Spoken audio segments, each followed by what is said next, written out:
बड़े बूढ़ों के लिए कोरोना की कई वैक्सीन आ गई।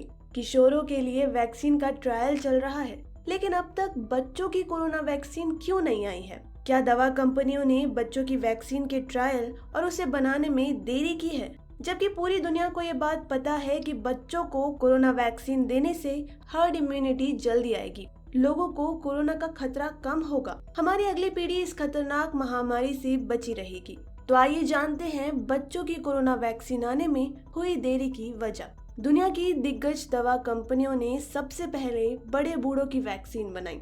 जनवरी में खबर आई थी कि मॉडर्ना फार्मास्यूटिकल्स किशोरों के लिए वैक्सीन का ट्रायल शुरू कर रहा है। तो वहीं मॉडर्ना की जो वैक्सीन अभी बाजार में है और लोगों को दी जा रही है, वह कम से कम 18 साल की उम्र तक के लोगों के लिए है। वहीं फाइजर बायोएनटेक की वैक्सीन कम से कम 16 साल की उम्र के युवाओं को दी जा सकती है। लेकिन इससे कम उम्र के किशोरों और बच्चों का क्या होगा? आइए समझते हैं इसे। अमेरिका के इडाहो स्थित बॉयज इलाके में बतौर लाइब्रेरियन काम करने वाली मैगन एगबर्ट के हवाले से। मैगन की 2 बेटियां हैं, एक 14 साल की और दूसरी 12 साल की। मैगन ने इन दोनों बेटियों को मॉडर्ना की वैक्सीन ट्रायल में रजिस्टर करवा दिया। अब दोनों बच्चियां अपने इलाके में सेलिब्रिटी बनी हुई है। मैगन को उम्मीद है कि उनकी बेटियों को किशोरों के लिए बन रही वैक्सीन की डोज सबसे पहले मिलेगी। उनका भविष्य सेहतमंद करने और कोरोना महामारी से बचाने के लिए मैगन ने उनका नाम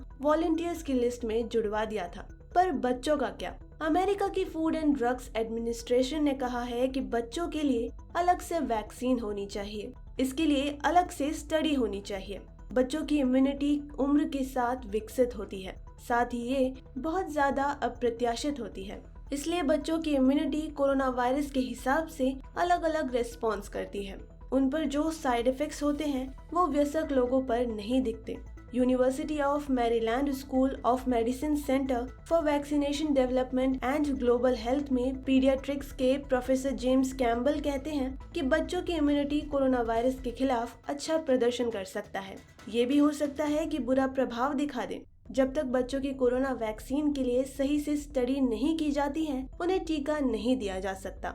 अमेरिका में बच्चों को लेकर पहले ये माना जा रहा था कि कोरोना महामारी इन्हें ज्यादा परेशान नहीं करेगी, लेकिन 11 फरवरी 2021 तक के डेटा के अनुसार 30 लाख बच्चों में से 2.3% बच्चे कोरोना संक्रमित हुए। जितने बच्चे अस्पतालों में भर्ती हुए, उनमें से 241 बच्चों की मौत हो गई। दुनिया भर के बच्चों के डॉक्टरों का मानना है कि अगर बच्चों की कोरोना वैक्सीन बनती है तो उससे संक्रमण का खतरा तो कम होगा ही, तो वहीं बच्चों को मल्टी सिस्टम इन्फ्लेमेटरी सिंड्रोम से बचाया जा सकेगा। दुनिया भर के बच्चों में से जितने को भी कोरोना हुआ, उनमें से हजारों बच्चों को मल्टी सिस्टम इन्फ्लेमेटरी सिंड्रोम हुआ। इस बीमारी से यूरोप और अमेरिका के हजारों बच्चे प्रभावित हुए। इसकी वजह से बच्चों के शरीर के प्रमुख अंग जैसे दिमाग, फेफड़े और दिल प्रभावित हुए। स्टेट यूनिवर्सिटी ऑफ न्यूयॉर्क में पीडियाट्रिक्स के प्रोफेसर जोसेफ डोमचॉस्की कहते हैं कि मल्टी सिस्टम इन्फ्लेमेटरी सिंड्रोम चिंता की बात है। अगर कोरोना की वैक्सीन से बच्चों को राहत मिलती है तो वो जल्द आनी चाहिए। उम्मीद जताई जा रही है कि फाइजर और मॉडर्ना के वैक्सीन ट्रायल्स का प्राथमिक परिणाम गर्मियों की शुरुआत तक सामने आएंगे। युवा बच्चों के संबंधित डेटा इस साल के अंत तक सामने आएंगे। एक बार ये डेटा सामने आ जाएंगे तो दवा कंपनियां 6 महीने तक के बच्चों के लिए भी कोरोना वैक्सीन का ट्रायल करेंगे। तो दोस्तों, आपको ये अपडेट कैसी लगी हमें कमेंट करके जरूर बताएं, और अगर आपको ये न्यूज पसंद आई तो लाइक और शेयर करें। सब्सक्राइब कीजिए हमारा चैनल लेटेस्ट और इंटरेस्टिंग न्यूज के लिए।